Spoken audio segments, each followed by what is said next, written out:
Sinisimulan ng babuyin ng mga tambaluslos ang INC. Naku po, naku, hindi maganda yan. Alam nyo, kayong mga tambaluslos na nandyan sa kamera, ay nako, wag nyo simulan. Dahil ginawa nyo na ito sa isang relihiyon na KOJC, this time, ginagawa nyo naman sa INC. Naku po, hindi maganda yan. Ipapaliwanag natin mga kababayan kung paano nangyayari at ano ho ba yung mga nangyari, bakit umabot na idinadamay na ng mga tambaluslos etong INC. Nako, nako. Kaya tuloy nag-react si Katunying. Alam naman natin si Katunying ay isa po yan sa mga vocal na nagsasalita patungkol ho sa mga issue sa lipunan at alam din naman po natin na siya po ay isang INC. Nako, nako, nako, nako, nako, hindi maganda yan. Eto na, simulan na po natin. Manatbay, ano ba kasi nangyari? Ano ba ang, bakit mo ba sinasabing binababoy na di umano nitong mga tambaluslos ang INC? Ito ho, Kasi ganire. Etong mga nakaraang araw, etong kanilang bagong artista, bagong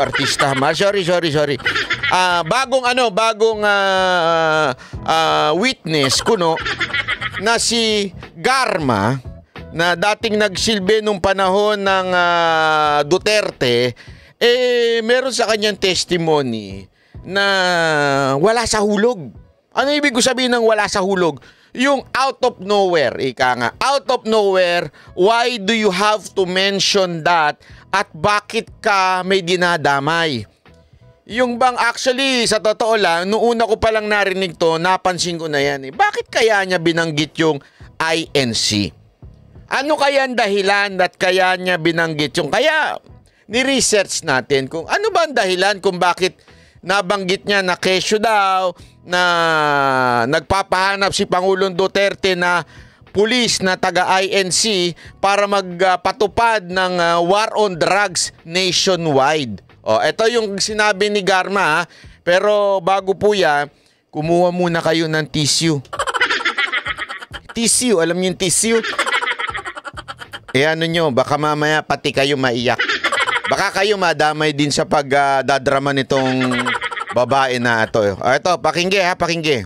During our meeting, he requested that I will locate a PNP officer or operative who is a member of the Iglesia ni Cristo.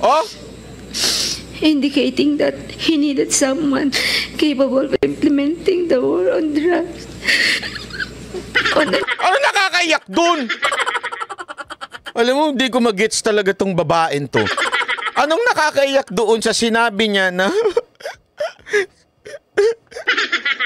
Ang sabi ni Duterte, maghanap ako ng pulis na taga-INC to continue with the war on drugs.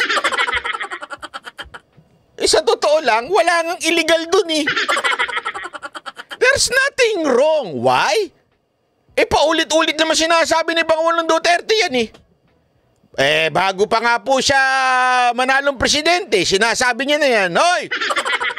Kung ayaw ninyo maging madugo, wag nyo ako iboboto. Yun ang sinasabi niya. At kung gusto nyo naman, papatayin ko yung mga adik na yan. Papatayin ko yung mga... Yan sinabi niya bago siya tumakbo.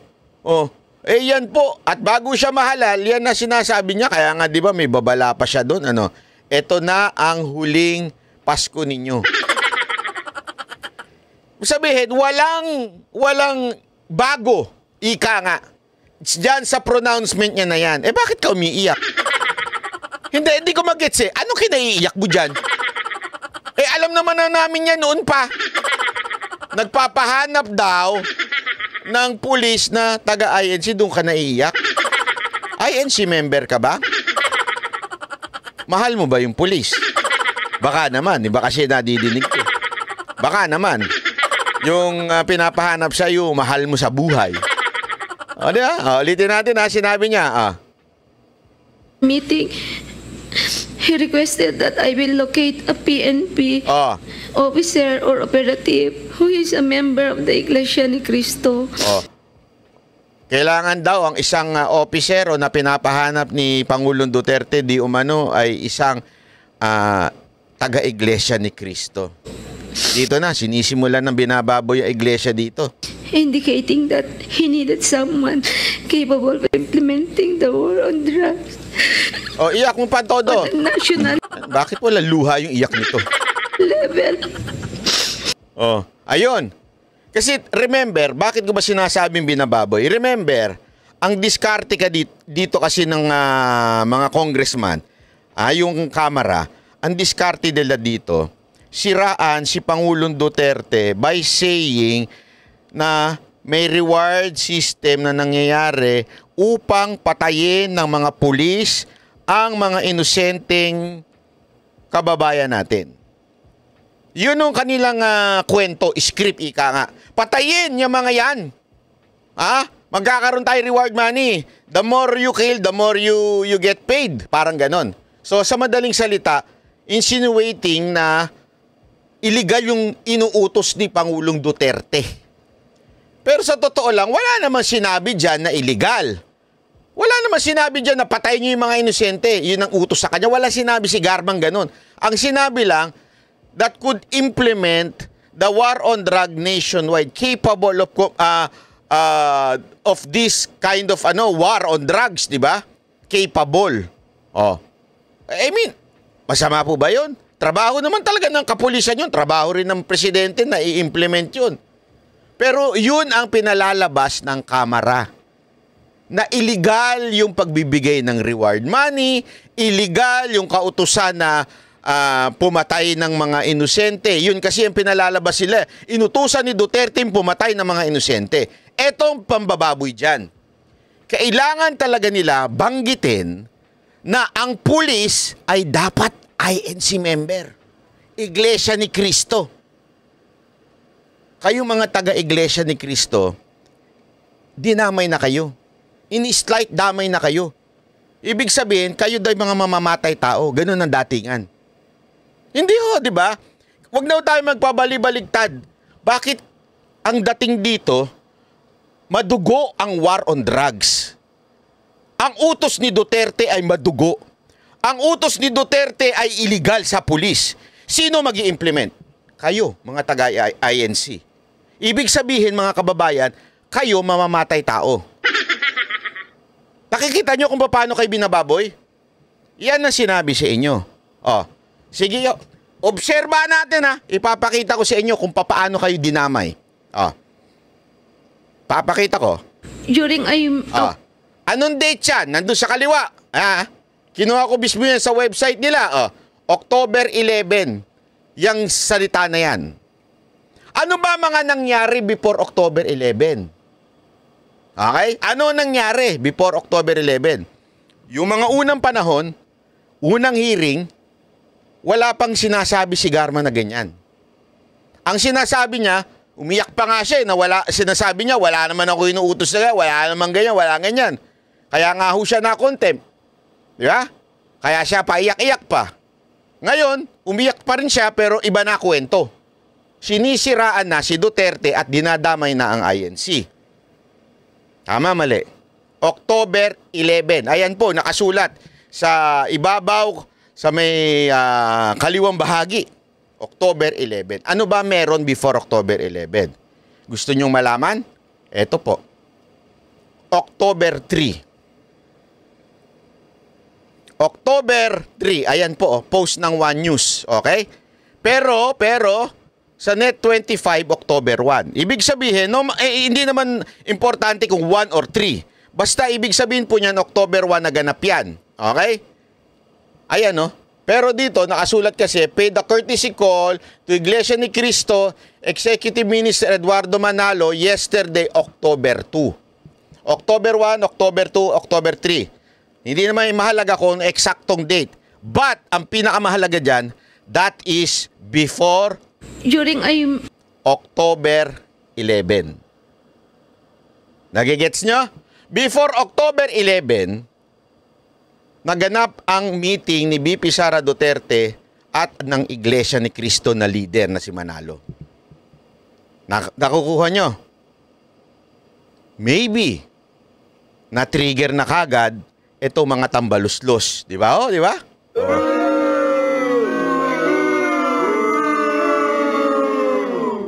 Ang problema, sana kung yun lang. But there is more. Wait, there is more. Ano sumunod? Pasok. October 10.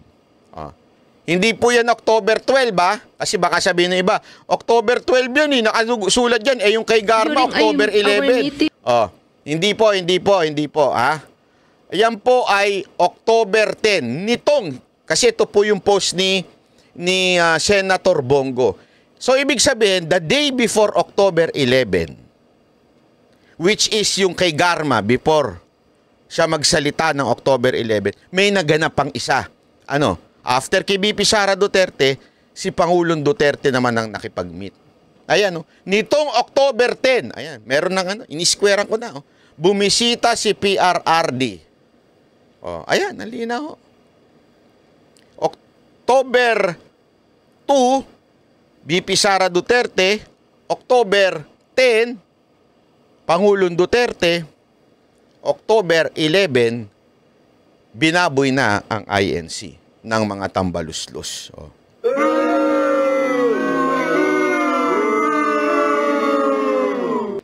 At, eto, malupit. Sinasabi ko sa inyo. Ganyan ho, dumiskarte etong mga tambaluslos, mga bata ni di ba?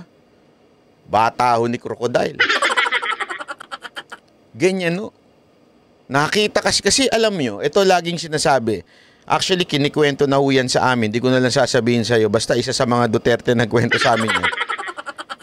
Anyone daw na dumikit sa kanila, anyone na mapalapit sa kanila, ay talagang nai-insecure daw. Yan si tambaluslos. Nai-insecure daw sila, yung mga tambaluslos na yan. Dahil feeling nila, pag hindi ka kaibigan, kalabang ka. At pagkakaibigan ka ni Duterte, na mga Duterte, definitely kalabang ka. Kaya nga, alam mo, meron niyang kwento dyan, meron akong congressman na kaibigan dyan, sabi nila, sila mismo sinabihan it's either you're our friend or our enemies. Di ba? Friend ba kayo or enemies namin kayo? Kasi kung friend namin kayo, you have to support etong Quadcom investigation. You have to attack the Duterte. Or, di ba?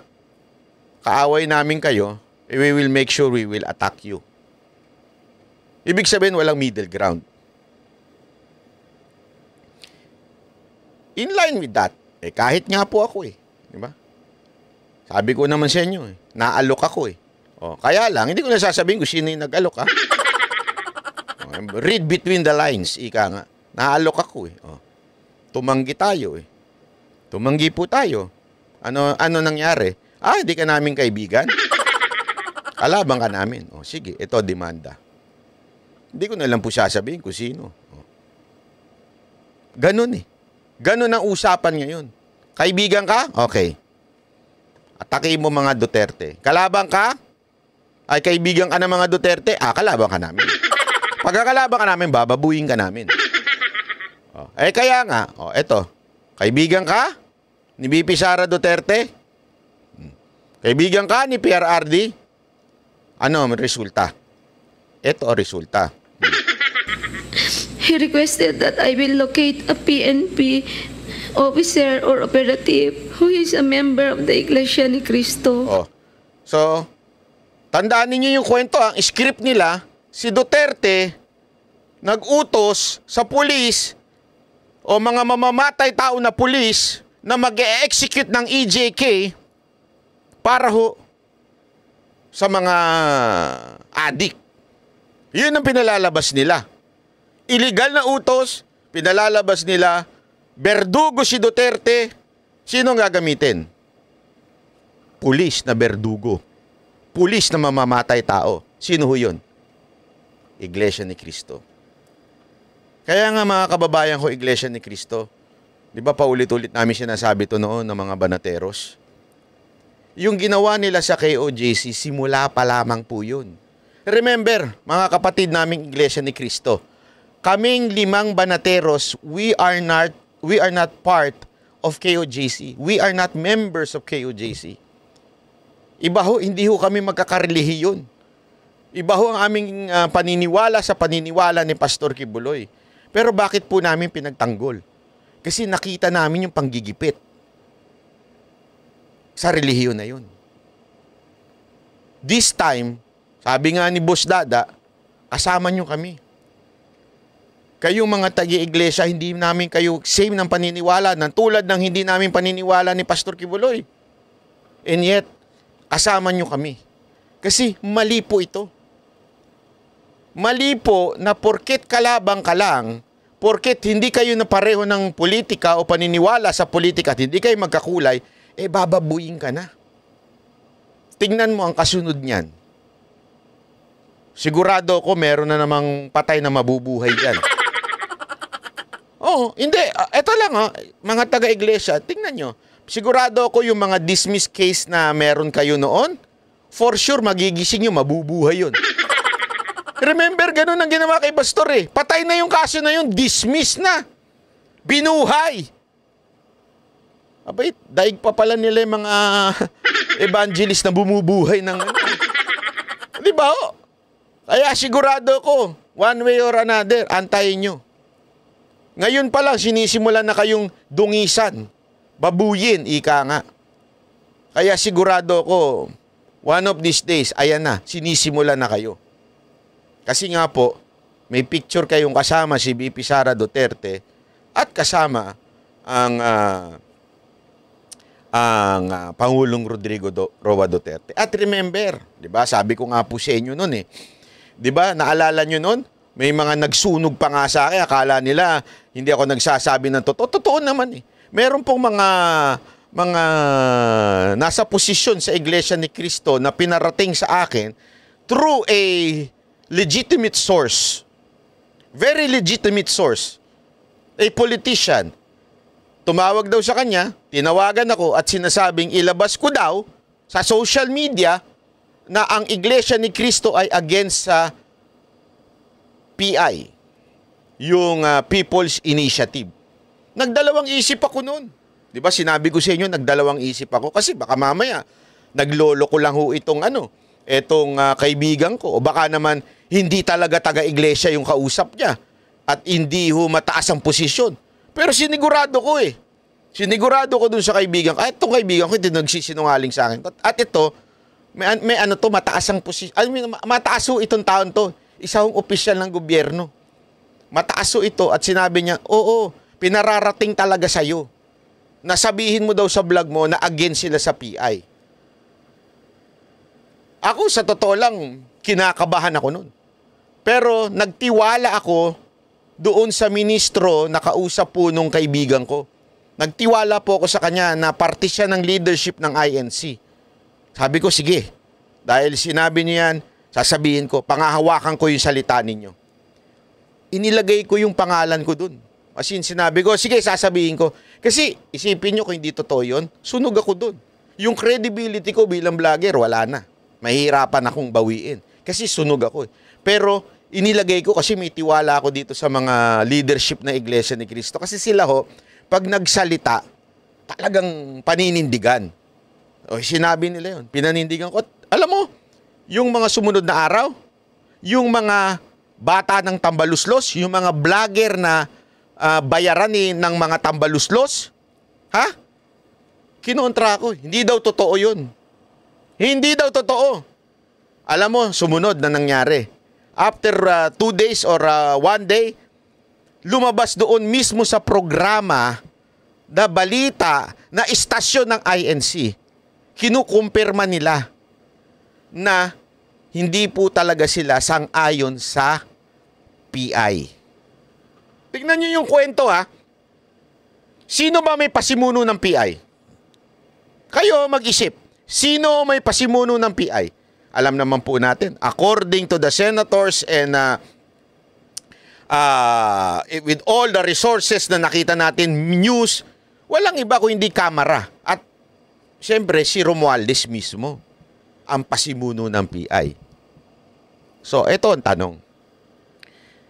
Doon kaya sa, inilabas ko at inilabas din ng news ng INC doon sa, I think it was net 25. Sorry, hindi pala net. Oh, tama. Yan, tama ba ako? Tama. Hindi, sulat yun lang ako, tama ako. Sorry kung mali ako. Nandun doon sa istasyon na yon, istasyon ng INC, nilabas nila, nasabi nila, talagang totoong hindi sila pabor sa PI. Ang tanong, nagtanim kaya ng galit ang mga tambaluslos dahil doon? Tapos, na-trigger pa sila dito kay BP Sara Duterte at dito kay Pangulong Duterte na nakipag-meet sa leader ng INC. Sa tingin ninyo, magkakakonekta kaya yon? Kung sa tingin ninyo, magkakakonekta yon, comment kayo sa baba. Sabihin nyo, tama nga, magkakakonekta yon. Yung pag-against ng INC sa PI, pag ni Pangulong Duterte at ni BP Sara sa leader ng Iglesia ni Cristo, magkakonekta yan. At dahil doon, nagtanim ng galit itong mga demonyong tambaluslos na ito. Di ba ho?